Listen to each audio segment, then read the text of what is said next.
एक बेर मिलल लागई छूट जइतो परनमा गे सोनवा यादवा दे फर भेलौ पटनमा गे सोनवा पगला दे फर भेलौ पटनमा गे सोनवा।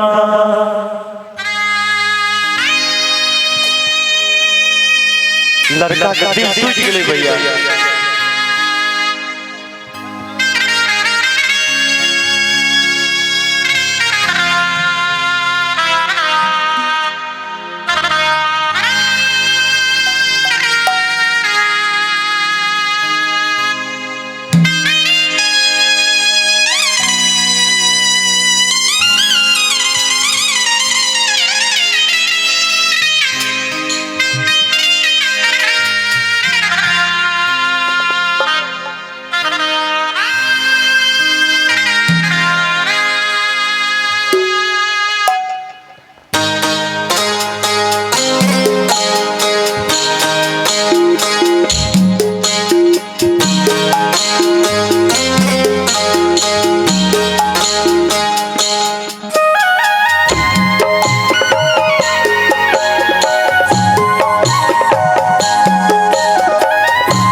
बिगड़ल जाई छै हालत मोर के देखै छौ अखियाँ असरा जन्म थाली तोड़ के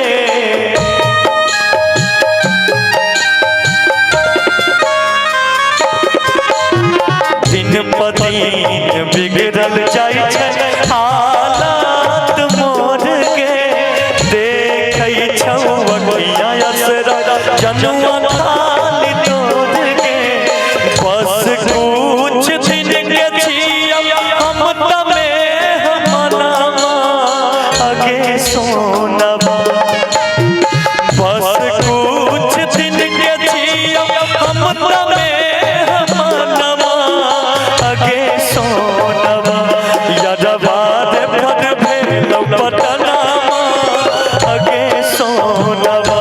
पगला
पाबै छै एक हमरनिया कहै छौ शिवेश संग में ले ले है कफनमा अगे सोनवा कहै छौ शिवेश संग में ले ले है कफनमा अगे सोनवा यरवा रे पद भेलौ पटनामा अगे सोनवा पगला रे पद भेलौ पटनामा अगे सोनवा एक बेर मिलले लागल छूट जइयौ पटनामा अगे सोनवा एक बेर मिलले लागल छूट जइयौ पटनामा अगे सोनवा यदवा रे पद भेलौ पटनामा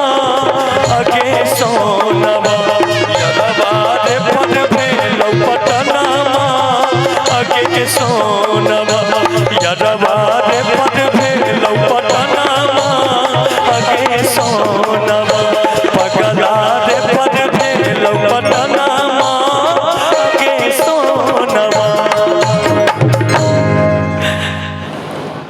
वाह भाई, मैं चाहूंगा एक बार आदरणीय हमारी शिवेश मिश्रा जी के लिए जोरदार तालियों का प्यार आप सबों की तरफ से हो। डॉक्टर विनोद जी की तरफ से 500 रुपए का शिवेश जी को शुक्रिया जी, बहुत बहुत धन्यवाद। आपको भी शुक्रिया अदा सर। धन्यवाद सर, बहुत बहुत दिल से जी धन्यवाद आपको भी।